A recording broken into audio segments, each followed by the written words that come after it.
Hello, আসসালামু আলাইকুম। দ্বিতীয় শ্রেণীর শিক্ষার্থীবৃন্দ, বাংলা ক্লাসে তোমাদের সকলকে স্বাগত জানাচ্ছি। আজকে আমরা পড়ব তোমাদের বাংলা পাঠ্য বইয়ের পাঠ ২৬। অধ্যায়ের নাম হচ্ছে সোনার ছেলে। অধ্যায়ের নাম হচ্ছে সোনার ছেলে। তো চলো পড়ি। ভোরের জানালায় শীষ দিচ্ছে দোয়েল, খোকার ঘুম ভাঙল, পাখি তার ভালো লাগে। একটা ময়না পাখিকে সে কথা বলা শিখিয়েছে। ময়না ডাকে মা, বাবা, খোকা। শুনে খোকার ভালো লাগে। একদিন খোকা মাকে বলে, মা, একটা কথা। কি কথা? ছাতা কিনতে হবে। হারিয়েছিস নাকি? না, দিয়ে দিয়েছি। আবার কাকে দিলি? ভোরের জানালায় শীষ দিচ্ছে দোয়েল, খোকার ঘুম ভাঙল, পাখি তার ভালো লাগে। একটা ময়না পাখিকে সে কথা বলা শিখিয়েছে। ময়না ডাকে মা, বাবা, খোকা। শুনে খোকার ভালো লাগে। আমার এক বন্ধুকে ছাতা কেনার টাকা নেই, বৃষ্টিতে ভিজে স্কুলে আসে। আরেক দিনের ঘটনা, খোকা বাড়ি ফিরল খালি গায়ে। মা বললেন, গা খালি কেন রে? খোকা বলল, গরিব একজনকে দিয়ে দিয়েছি। মা ভাবেন, সোনার টুকরা ছেলে আমার। গ্রামে একবার খাবারের অভাব দেখা দিল। খোকা বলল, গোলাঘর থেকে ধান দিতে হবে। খোকার কথা শুনে বাবা খুশি হলেন, ভাবলেন খোকা বড় মানুষ হবে। সোনার ছেলে একদিন বড় হলো। তখন তখন এ দেশ শাসন করত পাকিস্তানিরা। ওরা ছিল বাঙালির বিরুদ্ধে, বাংলা ভাষার বিরুদ্ধে। বড় খোকা বাংলা ভাষার জন্য আন্দোলন করলেন। এরপর বাঙালির মুক্তির জন্য লড়াই শুরু করলেন। সুখে দুঃখে তিনি সবার বন্ধু হয়ে উঠলেন। বাঙালিরা তার নাম দিল বঙ্গবন্ধু। অর্থাৎ দেখো বাংলার সোনার ছেলে গল্পটিতে মূলত একজন ছেলে মানে খোকার গল্প দিয়ে শুরু হয়েছে। খোকা কি করতো বলো তো?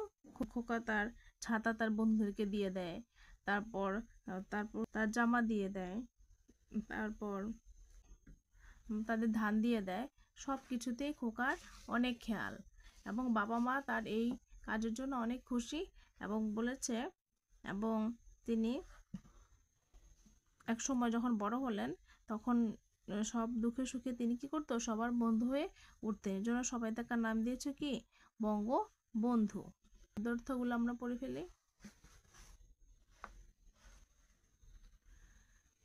শীষ সুরেলা ডাক, শীষ সুরেলা ডাক। রোজ প্রতিদিন, রোজ প্রতিদিন। জবাব উত্তর দেওয়া, জবাব উত্তর দেওয়া। গোলাঘর, গোলাঘর, গোলাঘর। যে ঘরে ফসল রাখা হয়, যে ঘরে ফসল রাখা হয়। দরদি, যার দরদ ও ভালোবাসা আছে, দরদি, যার দরদ ও ভালোবাসা আছে। তাহলে এখান থেকে 1, 2, 3, 4, 5, 6 পাঁচটি শব্দার্থ খুব ভালোভাবে পড়ে ফেলবে। তা চলে এসো প্রশ্ন উত্তরে। খোকা ছাতা দিয়েছিল কাকে? 1 নম্বর প্রশ্ন, খোকা ছাতা দিয়েছিল কাকে? উত্তর হবে, খোকা তার বন্ধুকে ছাতা দিয়েছিল। কাকে দিয়েছিল? এক গরিব বন্ধুকে, গরিব বন্ধুকে ছাতা দিয়েছিল। খোকা কেন বাবার কাছে ধান চেয়েছিল? খোকা কেন বাবার কাছে ধান চেয়েছিল বলো তো? গ্রামে যখন অভাব, গ্রামে তখন কি, গ্রামে একবার অভাব দেখা দিয়েছিল।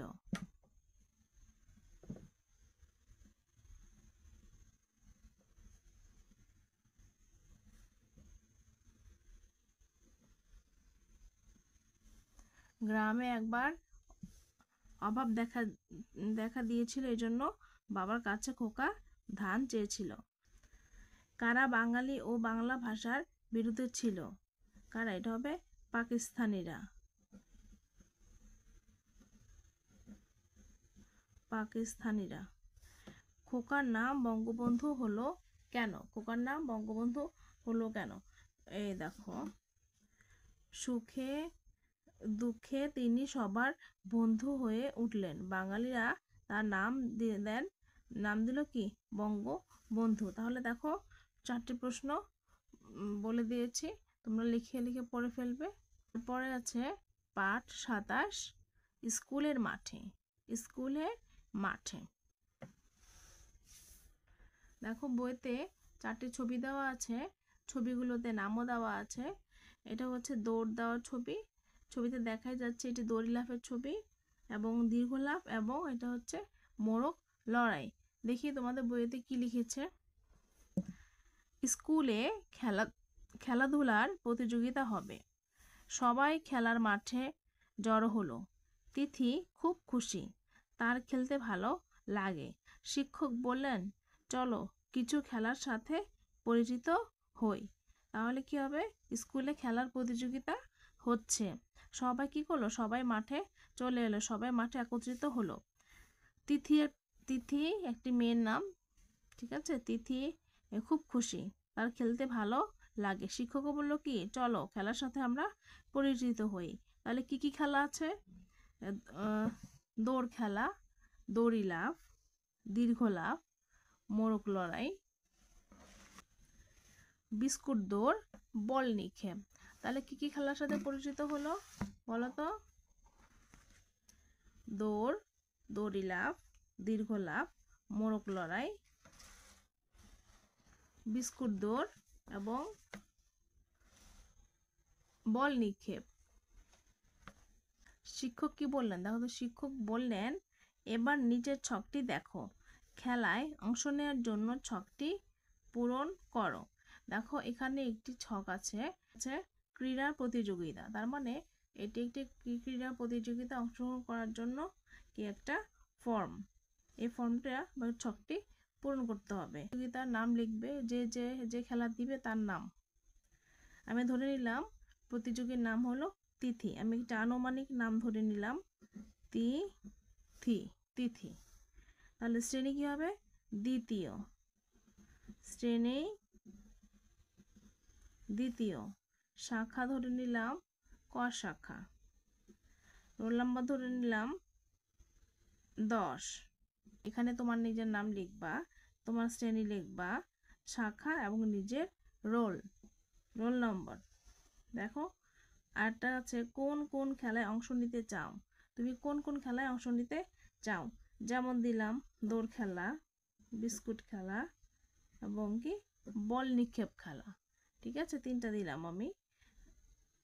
তারপরে দেখো, বাক্য নিয়ে খেলা। বাক্য নিয়ে খেলা, বোঝা যাচ্ছে এটি একটি খেলা, কিন্তু বাক্য নিয়ে খেলাটা কিরকম কেউ জানো বলো তো? আচ্ছা, আমি বলে দিচ্ছি। নদী শব্দটি দিয়ে ঝিমিত একটি বাক্য তৈরি করলো। তাহলে বাক্য তৈরি করার জন্য কি লাগবে? একটি শব্দ, একটি শব্দ। তাহলে এখানে ঝিমিত, কোন শব্দটি ব্যবহার করেছে? নদী। এটা হচ্ছে নদী, তার মানে নদী দিয়ে সবাই বাক্য তৈরি করবে। তাহলে নদী শব্দটি দিয়ে ঝিমিত একটি বাক্য তৈরি বলল। বাক্যটি হলো, নদীর কূলে নৌকা ভাসে।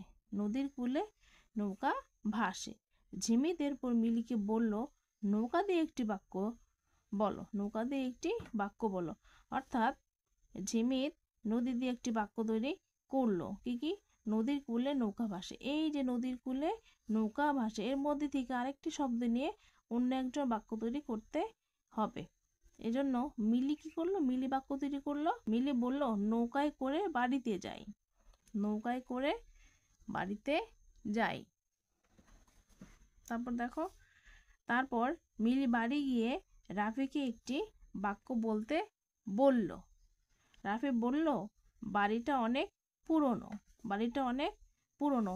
তাহলে মিলি যে বাক্য বলেছিল নৌকায় করে বাড়িতে যাই, এখান থেকে যে কোনো একটি শব্দ মিলি বেছে নিয়েছিল বাড়ি। সেই বাড়ি দিয়ে রাফিকে একটি শব্দ তৈরি করতে বলল। রাফিও কি বলল? বাড়িটা অনেক পুরনো। বাড়িটা অনেক পুরনো। রাফি এবার তিথিকে পুরনো শব্দ দিয়ে বাক্য তৈরি করতে বলল। যে বাড়িটা অনেক পুরনো, এই বাক্য থেকে পুরনো শব্দটা নিয়েছে, বলেছে পুরনো দিয়ে একটি বাক্য তৈরি বলতে। ঝিমিরদের মতো করে আমরাও একটি খেলা চালিয়ে যেতে পারি। হ্যাঁ, তোমরা ক্লাসে বসেও খেলাটি খেলতে পারো, বাড়িতে বসেও খেলাটি খেলতে পারো। কেমন? একটা করে শব্দ দিবে তোমাদের পছন্দ মতো, ঠিক আছে? উপর পক্ষ সেই শব্দ দিয়ে বাক্য তৈরি করবে। এভাবেই চলতে থাকবে খেলার সময়। তো ঠিক আছে ছোট বন্ধুরা, আজকে এ পর্যন্তই। পরবর্তী ক্লাসে দেখা হবে ইনশাআল্লাহ। আল্লাহ হাফিজ।